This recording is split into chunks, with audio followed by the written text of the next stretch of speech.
وہ نام نہاد دوست جو اس کی پرتعیش محفلوں میں شریک ہوتے تھے، سب کے سب غائب ہو گئے اور اسے تنہا مشکلات کا سامنا کرنا پڑا۔ نصیر کے پاس اب رہائش کے لیے کوئی جگہ نہیں تھی۔ نصیر کو اپنی بیوی اور بچوں کے لیے ایک چھوٹے سے کرائے کے ایک کمرے میں، فقط ایک کمرہ میں رہنا پڑا۔ جو شخص کبھی وسیع و عریض کھیتوں کا مالک تھا، اب روزگار کی تلاش میں سڑکوں پر بھٹکنے لگا۔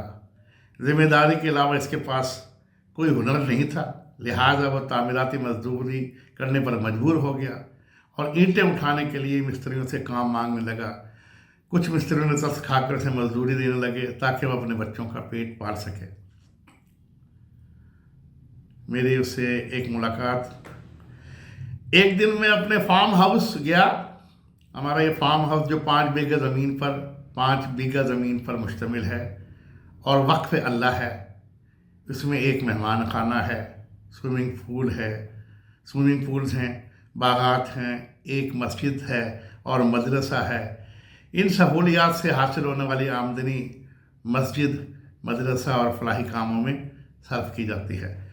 اس وقت ہم مسجد کی توسیع کام کر رہے تھے اور مستری اور مزدوروں کی ایک ٹیم کام کر رہی تھی۔ ان میں سے ایک مزدور غیر معمولی طور پر سخت محنت کرتا نظر آیا۔ اس کے ہاتھوں کی چالاکی نہیں بلکہ اس کی آنکھوں میں موجود گہری اداسی نے مجھے متوجہ کیا۔ تجسس کے مارے میں نے اپنے مینیجر عارف، منا بھائی جو معروف نام ہے ہمارے مینیجر عارف کا، اسے اکثر لوگ منا بھائی بھی کہتے ہیں، اور تعمیراتی انچارج آصف سے اس کے بارے میں پوچھا تو ان کے جواب نے مجھے ہلا کر رکھ دیا۔ انہوں نے بتایا کہ یہ شخص نصیر ہے جو کبھی ملتان کا ایک بڑا زمیندار تھا۔ اس نے اپنی ساری دولت شراب نوشی، فحاشی اور عیاشی میں گنوا دی۔ میں یقین نہیں کر پایا۔ یہ شخص جو پسینے میں اور گرد مٹی میں لت پت تھا، کبھی زمینوں کا مالک تھا۔ میں نے نصیر کو بلایا۔ جب وہ میرے سامنے آیا، اس کی آنکھوں میں شرمندگی جھلک رہی تھی۔ میں نے اس سے کہا وہ اپنی کہانی سنائے تاکہ دوسرے لوگ اس کی غلطیوں سے سبق سیکھ سکیں۔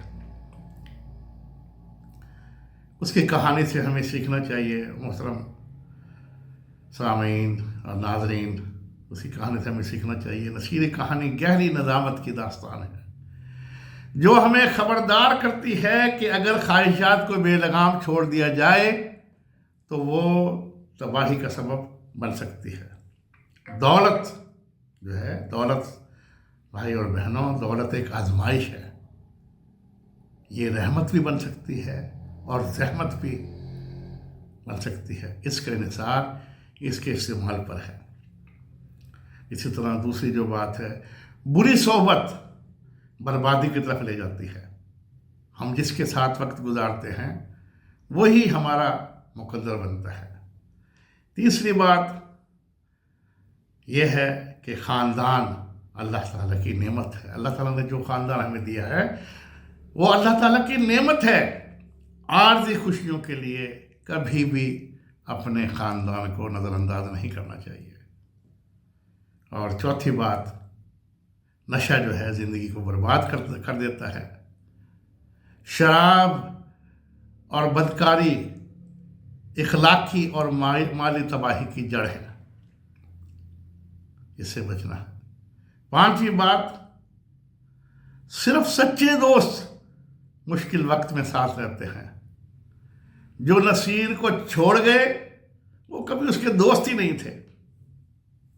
چھٹی بات یہ ہے، اللہ تعالیٰ جسے چاہے دے، جس سے چاہے لے لے۔ ہمیں ہمیشہ اللہ تعالیٰ کا شکر گزار رہنا چاہیے اور محتاط رہنا چاہیے۔ اللہ تعالیٰ ہمیں نصیر کی غلطیوں سے سیکھنے کی توفیق عطا فرمائے۔ خصوصاً جوانوں سے التماس ہے کہ ہمیشہ ان باتوں کا خیال کریں، نشے سے بچیں، بری سوسائٹی سے بچیں، اپنے اور اپنے گھر والوں کے ساتھ عزت اور محبت سے رہیں، دین کے ساتھ منسلک ہو جائیں، 5 وقت نماز ادا کریں، اللہ اللہ کریں، انشاءاللہ ہر قدم پر اللہ تعالیٰ کی رحمت شامل حال رہیں گی، اور اللہ تعالیٰ ہم سب کو، ہمارے گھروں کو ہر طرح کی مشکلات مصیبتوں سے محفوظ فرمائے۔ اللہم آمین، اللہم آمین۔ السلام علیکم ورحمۃ اللہ وبرکاتہ۔ اللہ حافظ۔